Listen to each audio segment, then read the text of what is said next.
Thank you, David. Thank you. Hello, everyone, and welcome, Alice and Pete.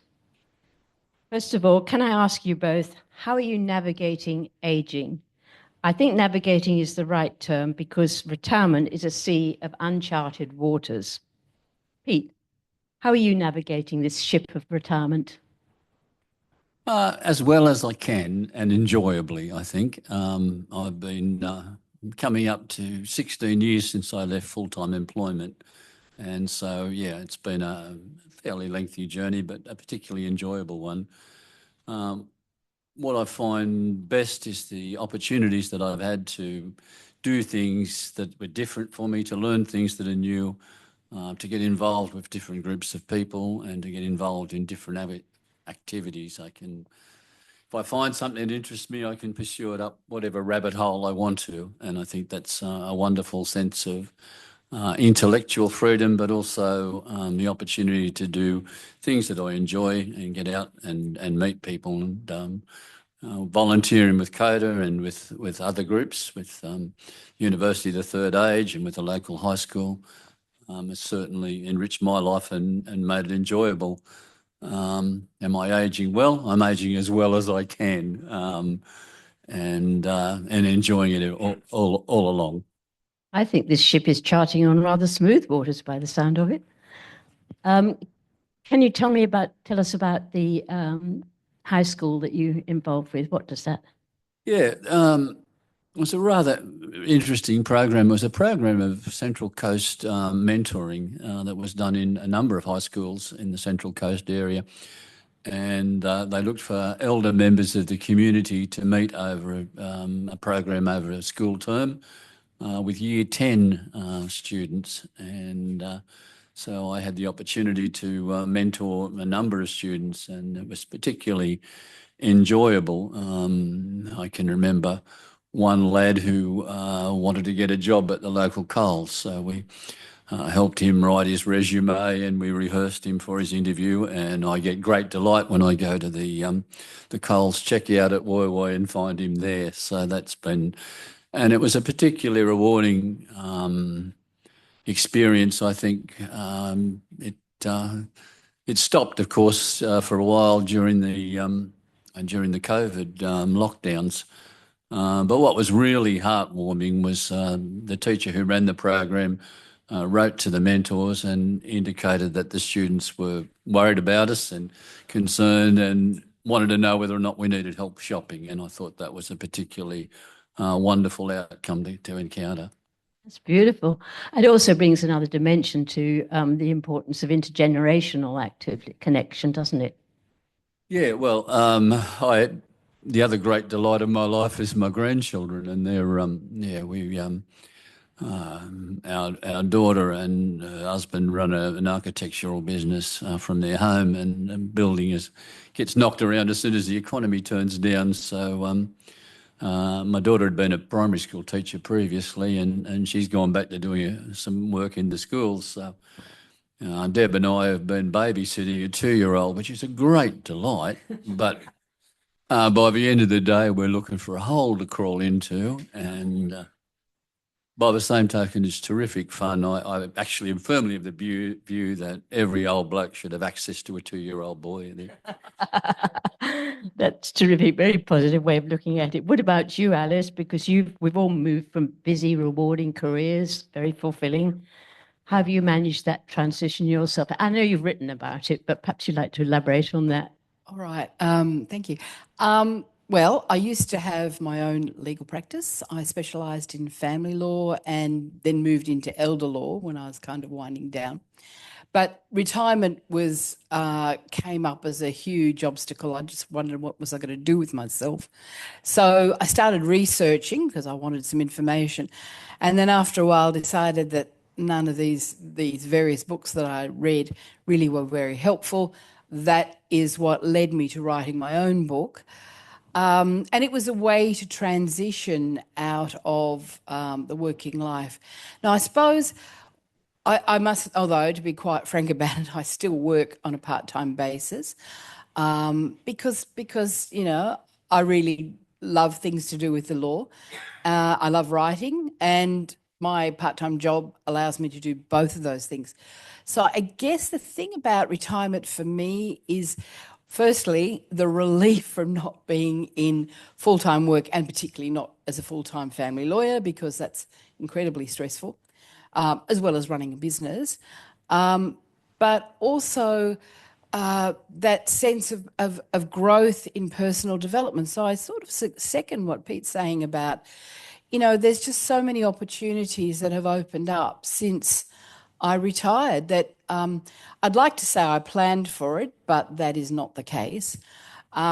Things I did not plan for is that I've had a few major health issues, and that has brought a whole new dimension to how I feel about life. I do have a couple of grandkids, and I used to look after the older one for a while, and that was a great thing.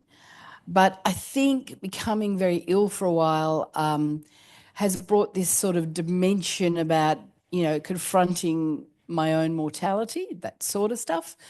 And I think what that has done has made me much more determined to work at the things that I really want to do. It's not quite, I can't put it in terms of, leaving a legacy. I wouldn't put it like that. But certainly doing things that fulfill the things that I really want to do, and that are meaningful, doing things that are meaningful to me, I suppose is the way I would put it. So writing is something I've always enjoyed doing. Although this was a fairly formal kind of book, I also write short stories just for the hell of it. Public speaking is an interesting development. I've done a series of webinars. That's been interesting.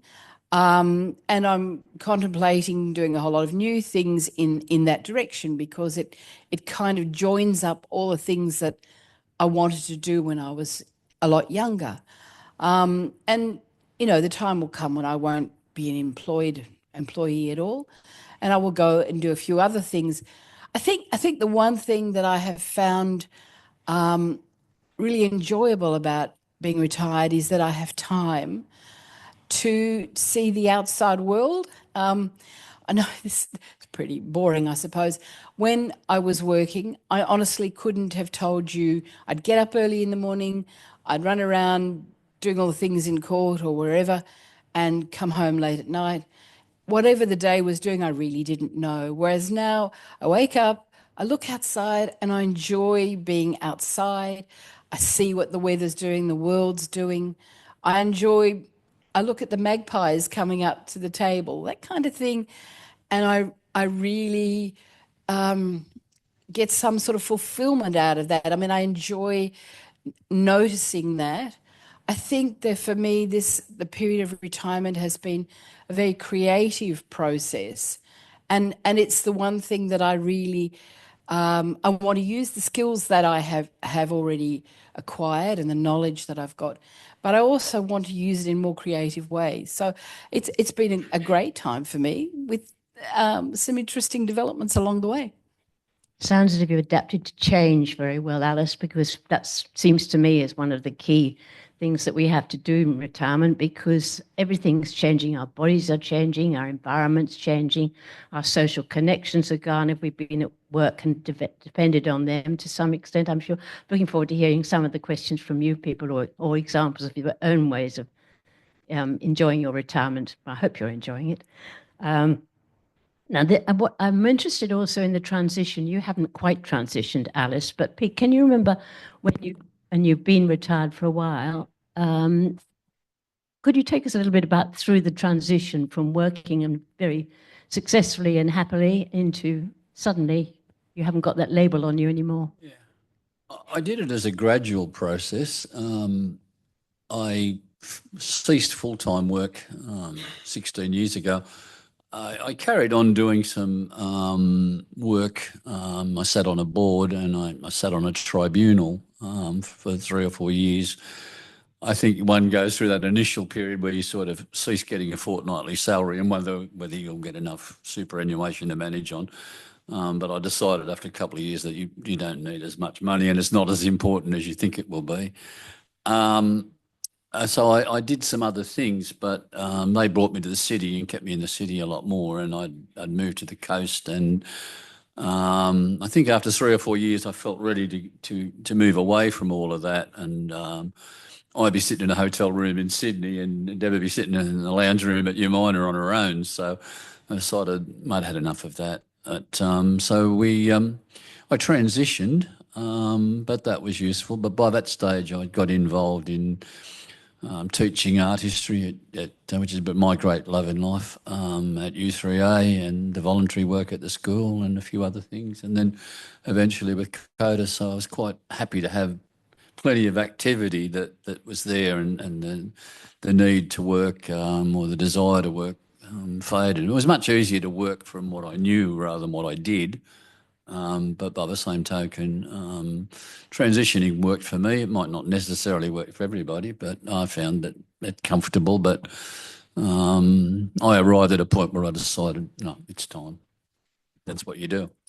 Well, I guess we're the same thing with you, Alice. In a way, you've been transitioning. Yeah. I was going to say I'm at that point where I'm saying, well, really, I don't need the money that much.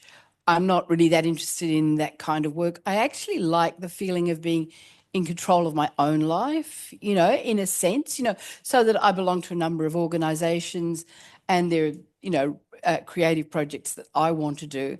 And suddenly I'm thinking, this paid work is getting in the way. It's time for me to move on from that.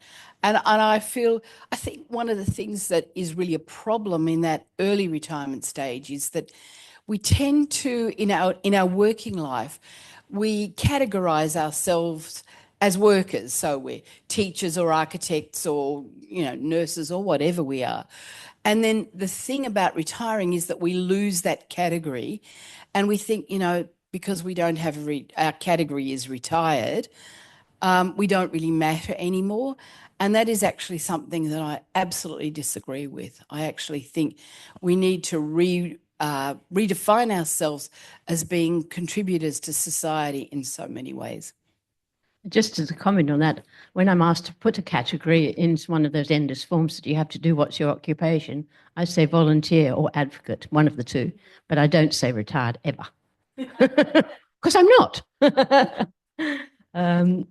Pete, would you want to comment on that at all, or you? Yeah, retired. Yeah, it is. They do ask for your occupation all of the time.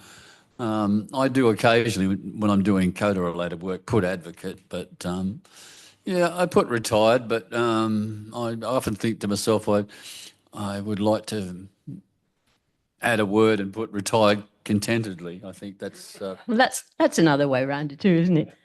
That's good. Well, you actually do work as an advocate for COTA in quite some way, don't you? So, what ways particularly are you involved in that? I've been involved in community speaking for almost 10 years now, and I developed an early interest in energy hardship, and I've acted for COTA in respect of issues around energy during a lot of that time. So it was a new area for me, something I knew nothing about that I learned about, and I sit on a committee with a group of COTA advocates from around the country to discuss energy-related matters, and we make representations. I've made representations to the energy regulator and some of the boards and a number of the industry players. So, that's been an additional thing that we've done. But, it's another area that I knew nothing about that I've gone up that particular rabbit hole. And do you think that the recipient of this advocacy listens to you as an older person? Yeah, I think it's. I must admit, I find that I generally have been received respectfully at most of these areas. I would bristle, I think, if I felt I was being patronised in any way. So you're always a little bit sensitive for that, but for the most part, I think if you speak on issues that you understand and that you, based on your concerns for the membership, I think that that will win you respect. Alice, you were nodding away. Yeah. Well, I've been only a community speaker relatively recently, I suppose. I think I did the first one last year, and then I've done a few just recently. It's interesting. It is just meeting a whole bunch of different people. And also, it does improve your skills, because you do a bit of research so that you don't say silly things completely. So both skills in terms of developing presentations and what are you going to talk about and trying to be accurate. So you keep your mind working, I think. And I don't know that it's not quite like teaching in that formal sense, but it's an educative process, I guess, because one of the things that I actually do talk about from my legal background is I talk about, making sure you've got a will and a power of attorney and enduring guardianship, that kind of thing, and explaining what the role of those different documents is. And I think that's part of, the way I think about being a community speaker is trying to educate people, make them aware of things and encourage them to take charge of their own lives in some way. Thank you. Now, I've harped on a bit about changing, so I'm going to be a little bit personal for a while, if you don't mind. I was widowed when I was 41 for a start, so, I had massive changes and have had for a very long time. But my last one, I was living very contentedly on the mid-north coast, planning to live out my days there, when suddenly up sticked my whole family, on whom I was not dependent, but we had very good relationship. They were very much part of my life, back to Sydney. Amongst the many, many things that I had to reorganize when I got back to Sydney was finding a GP, finding the right GP. And having had 2 unsatisfactory attempts, I then went online. I was getting fairly desperate by this stage. I wasn't sick. I just needed to know I had that help. And so I was Googling away one Sunday morning, and up popped a photograph of the practice in Chatswood. I live in Artarmon, of my local GP, whom I'd had up in Sawtell for 13 years. And he is now my doctor. But when I found his face on that screen, I burst into tears. Because I think, it's all part of the stress and emotion about things. We've taken a very positive thing about volunteering and all the things we're involved in. It's terrific. But there are also a lot of major challenges. And I suspect that we don't, and I'd love to hear your views on this, but I suspect we don't always deal with the emotional side of it, because it's very personal and very, but there can be government policies, and we talk about loneliness and how we should be doing this and doing that and doing the other to overcome it. But how you feel is a different matter altogether. And I'm not sure that the policymakers necessarily recognise that, because they don't actually ask us. And I think that's something that COTA has a huge role to play in. This is why Alice is a wee chick compared with Pete. I don't know Pete, sorry. But, I think often the voice of people like us in the age group going through it is not heard enough. And I think that's something that COTA is primed to do. And so please ask us to take on these tasks of advocacy and jump up and down in the room, because I suspect, Pete, you'd be doing that anyway, and I certainly would.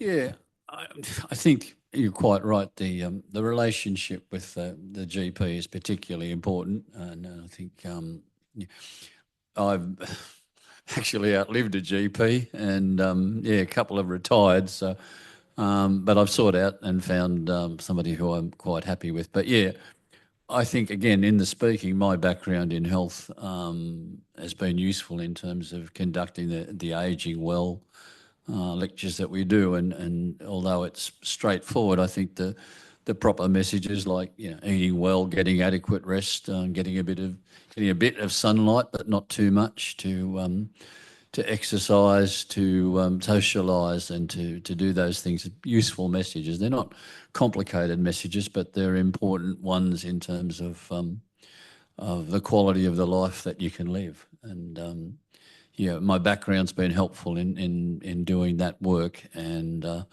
I think it's particularly valuable. The groups that we've spoken to are quite delightful. I do my community speaking in the Central Coast and Hunter areas, and I've gone to some delightful groups. I remember I went to a church group up in near Newcastle, and they were the most lovely people, and I got presented with a jar of homemade jam as a thank you, and it was really nice. So that sort of connection and those opportunities are terrific, and they add a lot of quality to the lives of the people that you meet, as well as yourself, I think. And Alice, you're very much a practical, hands-on, and I totally applaud your efforts on planning. What about your own life? Have you planned? How are you going with your own planning for a proper full retirement? I'm definitely planning on an end date to working. Well, as I said in the beginning, I've had quite a few challenges in terms of health, fairly major challenges. It has introduced a new element to my personal attitude, and that is that of gratefulness. It's I think that anyone who's been through the Australian health system to any extent would just be so appreciative of the sort of care that we get, that I know that if I was in the United States would cost me hundreds of thousands of dollars, and haven't had to pay for anything.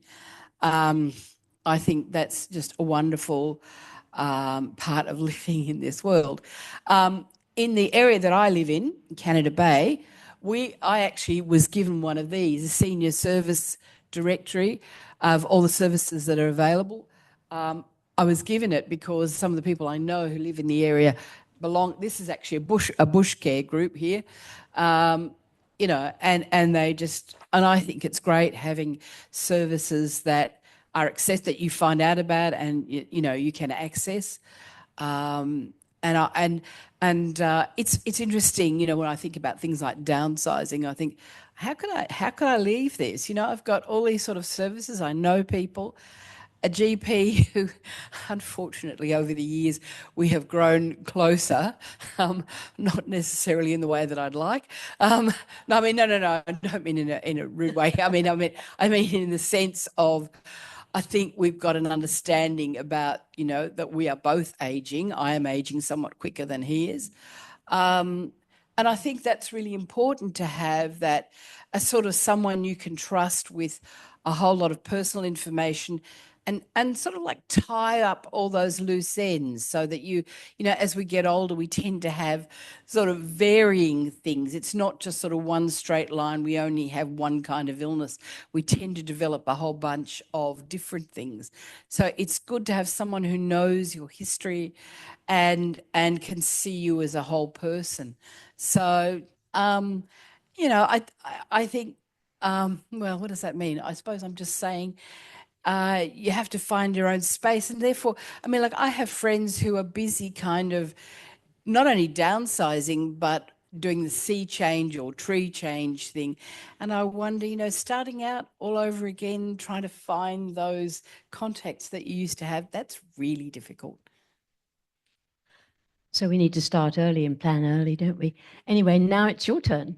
So we've got a couple of mics coming around, or you will have when we relinquish ours. There's one.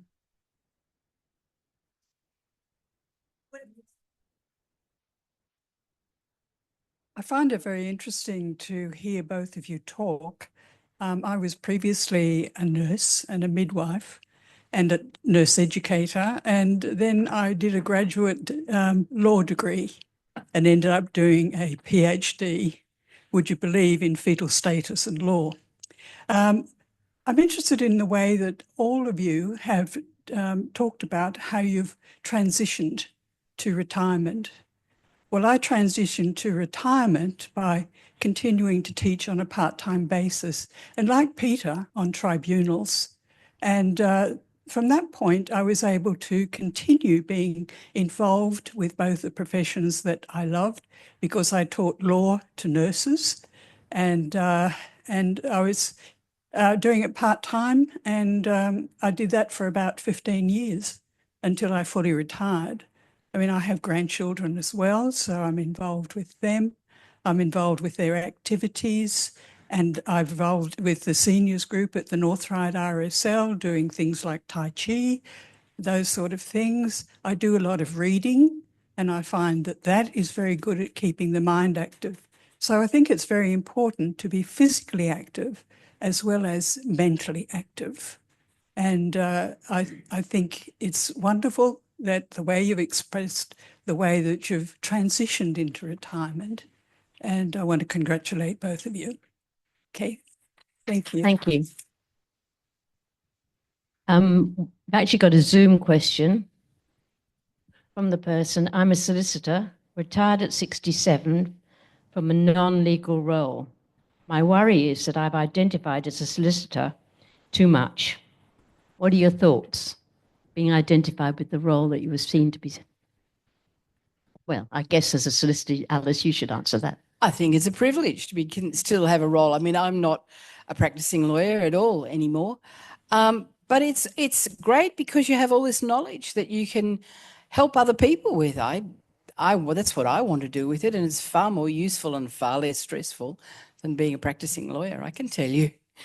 I guess you're the epitome of what this person's talking about, in that you know that's your training, amongst others. Actually, she's not just a solicitor; she's had other things to do. But you know, that is, why not use the skills and knowledge you've had? Yeah, would you agree with that, Pete? Yeah, I was greatly honoured when I retired to be made a life member of the Nurses Association, actually. And I attend their conference and still sit on their external policy committee. I hadn't mentioned that I do that, but again, it's useful to maintain those contacts with people that you've known for decades, and but you can do it at your own pace and at your own level, and that's beneficial. So yeah, it's a privilege and an opportunity. I think about aging, and over the years, I've known a hell of a lot of people who didn't get to do it, and I figure that it's extraordinarily lucky situation that you're in many ways, and if you can maintain that positive attitude. Somebody told me when I was working in the hospital system, a very senior doctor I admired greatly, and he always took the view. He said, "Look, over the years, I've observed that those patients who have a positive attitude and who are active do better." And I reflected on that, and I've looked in my own practice and seen that. And I actually am really a big fan of maintaining a positive approach to life. Thank you. Another question or comment? Just can you hold on 1 minute while we get your mic? Thank you. Quite a loud voice, actually. Unfortunately. I really enjoyed hearing about you both and your fantastic achievements on retirement. One of the things that came across to me in all three cases, actually, has been your confidence. And I do want to say that not all people, especially older people, have confidence. And I'm now 89, and I found my confidence has diminished quite a bit. And it's diminished partly because I concentrate less well, and secondly, because my memory is less good. And I feel that although I'm still pretty active, I should have mentioned that my mobility has become absolutely extraordinarily bad. And which is quite upsetting, actually, because I find that quite restricting. And I also feel to myself how lucky I am that I have some resources, because if I didn't, I think my life would be very, very different. And so that whilst I think it's, as you say, Pete, very important to concentrate, not to concentrate, to recognize that positivity, it isn't always possible to be positive. And then we wonder, what are we going to do about this? I mean, I found that a whole heap of questions have arisen in my life that I find as a single person very difficult to deal with. And for example, I feel very less competent to deal with money. And I feel less confident to know where I should be living and all that sort of thing. And I think it's very important that, as you said, I'm sorry, I didn't. Sorry? Jill, as you said, Jill, it's very important that older people are able to express their anxieties, but also that there are people who listen to these anxieties and take them seriously, and it's very difficult to take these anxieties seriously, actually, because it's very difficult to know what to do about them. So I don't want to appear too negative, but I also don't want to appear too positive, because there are certain people, probably in this audience, who don't have your energy, who don't have your positivity, who don't have your backgrounds, and so on and so forth, and professional competencies, and so on, or your energy. And it is very important, I think, to take those people into consideration as well. Thank you. Thank you for that. I think that was very well put. There's another question here which came in on Zoom. Do you sometimes feel invisible? And if you do, what do you do about it? I wear red, but anyway. What about you, Alice? I sometimes wish I was invisible. I read something recently about that women, that women particularly feel more invisible after they retire or as they get older. And I think, that has a lot to do with that idea that women are seen in terms of the male gaze. That what, as young people, as young women, what are we concerned about? We're concerned about being attractive and pretty and will we have a boyfriend and all of that kind of thing. And what I think about that as we get older is that we are freed from that gaze. We are free to be ourselves. And I think that's really important. I think it's one of the joys of getting older is that actually it doesn't matter what somebody thinks about how we look or how we dress. We can do exactly what we want. That poem about, when I'm old, I shall wear purple, that kind of thing. In a way, we are freed from all that insecurity that we had as a young person. And we can acknowledge, we have lived a long life and made really good decisions and brought up our families and held our jobs and done whatever we've done and achieved so much that it actually doesn't matter. We are not invisible to ourselves. And it's not, I appreciate this lady's comments about having energy. Yes, I'm a relatively still a young retiree. I don't expect it will be like that as I get older, assuming I get to be older. And then there's a certain amount of acceptance that we will not live forever. Well, you're not young and pretty, Pete. Sorry, but you're not. So how do you overcome this invisibility? Or perhaps you don't experience it.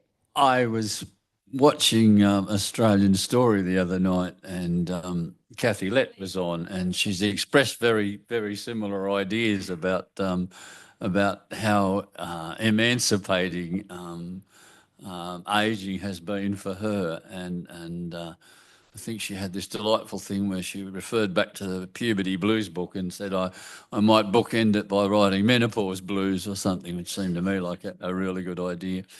Look, I think you, what was the old saying, fight against the dying of the light. I think you do the best you can to live every day. And with apologies, Sarah, I think you're still very formidable, to be quite honest.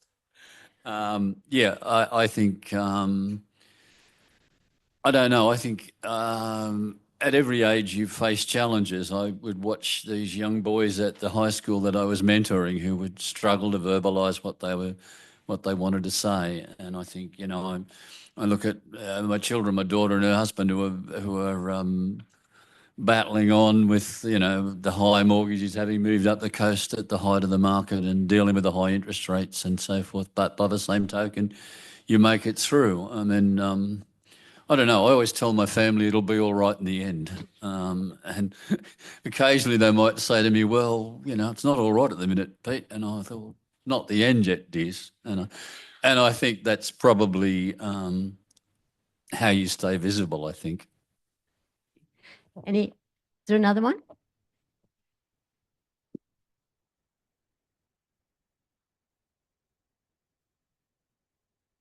My equivalent to yours is TWO, things work out. And I've told that to my grandchildren many times, and now they're spitting it back at me thick and fast. Thank you. Thank you. What a great session. I was going to ask a question, but before I do, I just want to support what the lady down the front, I believe Sarah, was saying about the anxiety and emotional side of that transition and then continuing in retirement, particularly as a man, when we're not supposed to have emotional challenges. We're supposed to be a man, pull our socks up. And sometimes it's hard to talk about what challenges we face and deal with those. So thank you, Sarah, for those comments. And again, before I get to the question, this session itself is so good. I wish there was a chance to have the ABC do a program like this rather than having, I mean, yes, the old age for 5-year-olds or whatever that program was called was really good, but having a more general session like this as a regular program would be really helpful for people transitioning or continuing in retirement. And after all that, my question was, you talked about, I think it was Alice was talking about as we get older, our medical conditions can sometimes be multifaceted. We can have many different kinds. And I remember with my mother-in-law how challenging it was to have a doctor who was aware or interested in things other than his or her specialty. And I'm wondering if you've seen any change in I guess it's gerontology in medicine and more interest in medicine in having gerontologists or that specialty more available now that more of us as baby boomers are aging. Have you seen any change, or is there a way to advocate for more change and interest in medicine for seniors? And again, thank you for the session. Can I answer that question? Is that allowed? Am I allowed to ask a question?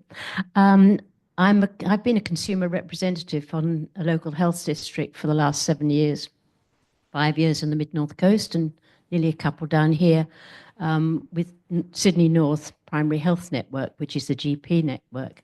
I'm one of the oldie representatives on that. And they've sent me off to do some research with Sydney Uni on delivering virtual care. And I fight that like tooth and nail, because to me, having a personal face-to-face relationship with the doctor is incredibly important. And so I'll continue to fight, but I'm losing because the economics and the paucity of GPs and so on is mitigating against me. But what's the feeling in the room about virtual care? I need your voice. I need to tell all these people at the COTA AGM said no, virtual care is not for them. Would that be true? Thank you. Any more questions? Sorry, did you want to make a comment? Oh, I was just going to say, as we move changes in the nature of illness in our community, is that I think 100 years ago, people generally died from infections and those sorts of conditions, whereas now the modern epidemics appear to be things like diabetes and chronic arthritis and those sorts of problems. And I think it's important in terms of guided self-management, to have a good relationship with the GP and with the health services.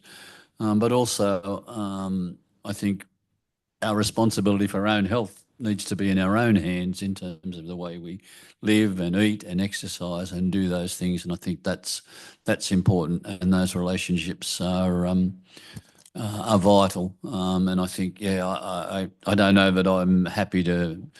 Sometimes, I mean, I couldn't find my GP. It is more difficult to get appointments, and you can get a script over the phone if you want to, but that's not how I understand the medical world that I've been involved in through a career and into retirement. So, yeah, that's my view too. And just my comment on this, the statistics say that the proportion of older people in the community is increasing all the time. Like by the time, and it's a global phenomenon, it's not just in Australia.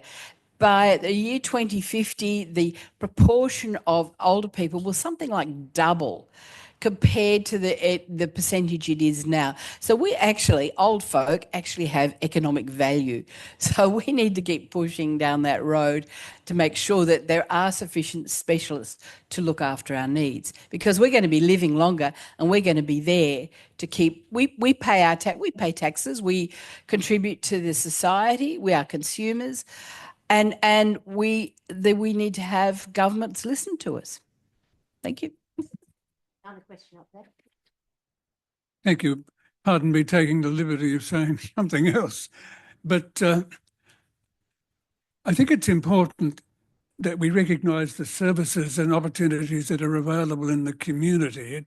It's just that I live in Bundanoon, where lots of people move from the city to retire, and it's amazing how much support there is through community groups. I mean, some churches are helpful, some aren't.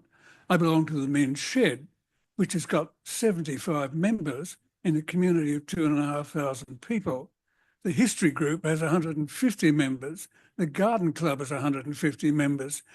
And these community support groups are just so important for people who, like me, are by themselves, who have the opportunity to have friendship, support, help where needed, and all the rest of it. And I would certainly encourage everybody to make use of the sort of community groups that exist in their area, or, if it's not too much, take part in getting the right one underway. Thank you. Just before we get a microphone down here, please, Goha. Jackie's reminded me that there is a place for virtual care, and I don't deny that either, I might say. Urgent care clinics are here to stay, as are 24/7 helplines with referral pathways. It was a Zoom comment. Okay. Having come from Mid-North Coast, I know that's easier said than done. So I'm sure regional areas are not as well serviced. That's the other thing I discovered when I came back to Sydney, is that, the provision of health services is extraordinary. It really is different in the regions, and virtual care it helps with that, but it's not always available. Thank you so much. I'm Stephen Ginsburg. I sit on the board here for COTA New South Wales, and I'm a GP. So I've been a GP for 50 years, and I certainly notice the change in the culture of what's called primary care GP land. In its present form, it's a dying phenomenon, sadly. And so what I've been moved to do is to see how much, to speak to your comment about community, how much can community assist in this change, this cultural change. And there's a town in southwest Australia, Bunbury, that became a compassionate city. And the research, which was done by a professor from WA University, showed that it was a 2-year program, that they had by connecting community and helping people arrange their own groups, men's sheds, meeting for death cafes, or whatever it be, having the conversation, sharing with others, finding how kind you could be and compassionate to others. There was around a 60% reduction in hospital admissions. There was a 40% shorter stay in hospital and a 40% reduction in admissions to accident and emergency. So really, we in community, we have a lot of power. I don't really like the word empowerment because I think we have a lot of power and we just need to rekindle it. And the figures show that it works. Thank you. What a great response.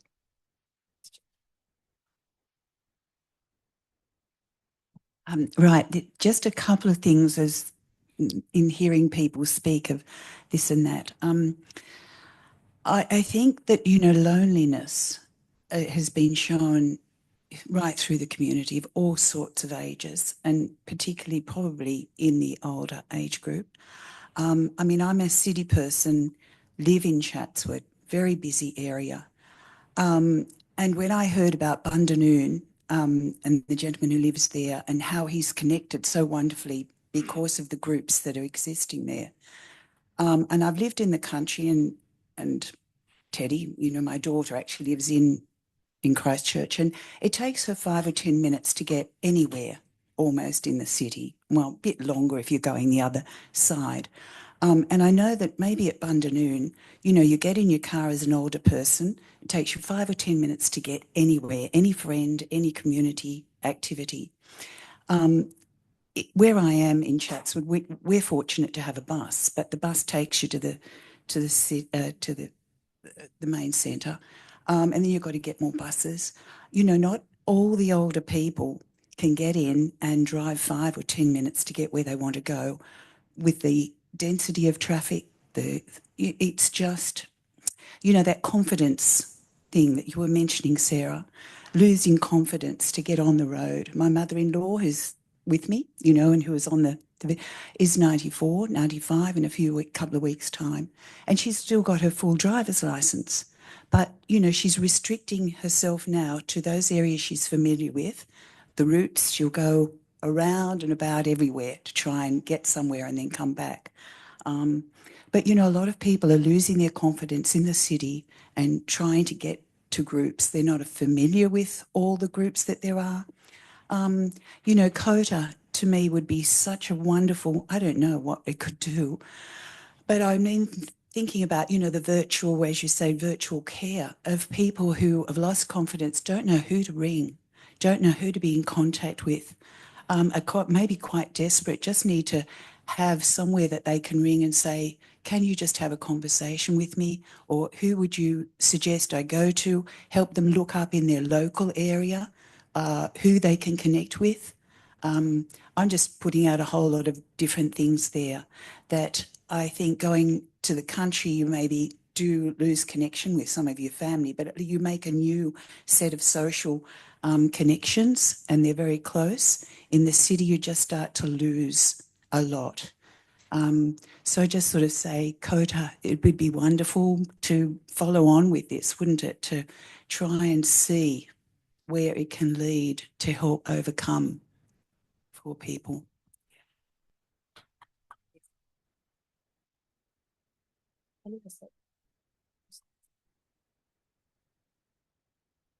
I'd like to ask each of you, given everything we've heard this morning, and thank you very much for your presentations, what for each of you would be the most important area that you currently think moving forward over the next 20 years with the scale of older persons, population percentage, etc.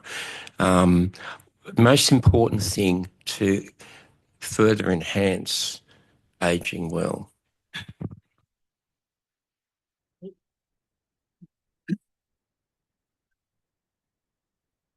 I've always been interested in how things succeed or fail. And I've read one of the things books that impressed me most was Richard Diamond's book some years ago about the end of civilizations.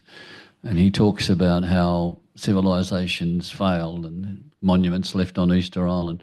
They fail because they don't adapt. And I think we are faced with changes in patterns of health, with changes in demography, which will require us to adapt both at a personal level and at a societal level. I think to be adaptable is really important. I think communities and individuals need to focus on it.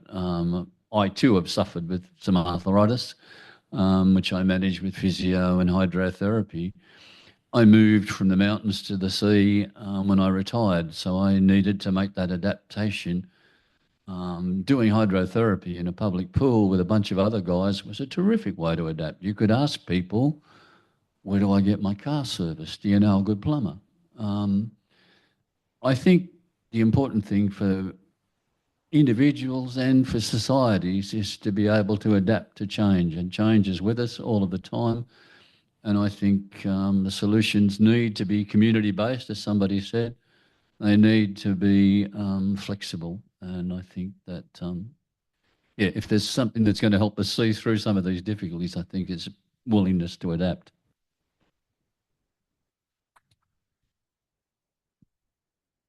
That's a really interesting question. And taking that question and the comments of this lady as well, I was wondering if we need to develop a more community-based society. And you remember in the good old days there used to be these things called baby health centres that were little things where you could take your child, and you had to take your child. I wonder if we could do the sort of baby health centres for grown-ups, where older people could go and just talk to nurses or physios or counsellors, just on a casual basis. And it has to be on a community basis, doesn't it? Because that idea about being lonely in a big place is a reality, isn't it? When, I think it's something like 1 in 4 older people live on their own, and as you get older and you become less physically mobile, the chances of you being able to socialise just reduces. Not because you want to, but because it's harder. So having sort of a service, a community-based service that actually reaches out to you would make a big difference to that. Just a thought. Can I just add to that too? Because when I came to live in Australia with 2 small children, the Citizens Advice Bureau and the baby health centres were my line of support. In the New South Wales Positive Ageing Strategy, they actually talk about that model, the Citizens Advice Bureau, as being an information and exchange and support. I don't think anything's happened other than it appearing in the strategy, but perhaps that is something that we should be taking up as a recommendation from COTA, because I think it's absolutely right on many grounds anyway. I've got one over here and one over there. Can I just say how important I think exercise is? Keeping active, walking each day. I don't think exercise for older people is emphasised enough.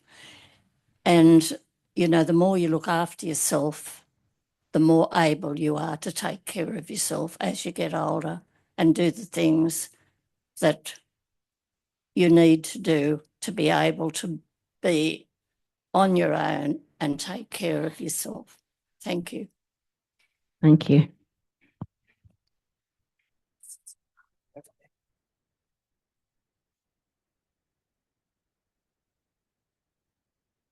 Well, thank you. This has been an amazing conversation, and I think things that we've all learnt. Just with regards to the issue on loneliness, I know it's very rampant, very big in our community, especially within Sydney. And I'm also thinking about regional areas. We've never touched on that. I haven't heard the word regional. Regional is also part of New South Wales. And I think we need to spread the word of COTA to our far-flung towns, cities, communities, farms, etc. People would be very happy if you sent out what you're doing. Now, with especially for that, I don't know if you know that the Red Cross here in Sydney offer a service which runs like this. If you are lonely, if you have no family, if you wish someone to check on you every day, you can ring the Red Cross and they will have someone appointed to be your telephone friend, and they will ring you every day at an appointed time. And I think that's terrific. I know people who do this, and they feel wonderful that someone has rung them and cared about saying good morning. It's a morning call mostly, and how are you, etc., etc. So that's something that the Red Cross do really well. And I think we have to be aware of other organisations and what services they offer. COTA cannot be, you know, the panacea for every ill and chill around, you know, the place. They can deal with so much, but our larger organisations like Red Cross and Vincent Salvation Army, etc., all out there. The second area that I think we could look at are our local councils. Now, who offer a large range of services, and I think we need to look at what services, e.g., I don't know how well you relate with Sydney Council, but they offer so much that I'm not even aware of, and I'm a Sydney-sider, and I do a lot of volunteer work for the council. I work in all their art events, New Year's Eve, Art and About, anything like that. I've been involved with them for years and years. I've been an ambassador for meet and greet, etc. But I'm also involved with my local council, which is Randwick. I was for 15 years. They have committees, and they rely on people like yourselves to join these committees, and they're called advisory committees. I was on one committee, the Multicultural Advisory Committee, because I considered myself once as a multicultural person coming from a Jewish background, and we were allowed to advise council of what happened in our communities. So we were given the chance to put in lots of ideas, and the council has an annual fair, and we're allowed to develop an activity within that sort of thing. So look at your local council as well, see what they offer. They will also offer many, many services that we may not be aware of. Also, your multicultural councils, there's many out there, many committees, organisations. I think these are the sort of things that, you know, COTA could be involved with. And just even to list them in a brochure that you sort of can Can I hop in there and say that's a work in progress with COTA, isn't it, Gohar? Because I'm involved with it. Absolutely. So thank you. Jill's very involved with it. And we've also got Chris here from Local Councils New South Wales, who we work very closely with as well. So we've got a strong partnership with local councils. We've got to wrap it up in a sec, but there's one comment here that came through on Zoom about connections. Council dashboards with community connections is a good place to start searching for activities.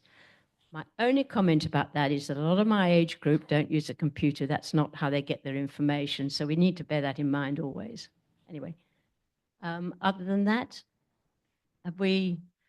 look, wonderful session. Thank you so much for your questions and comments. That was fantastic. Thank you, Alice. Thank you, Pete.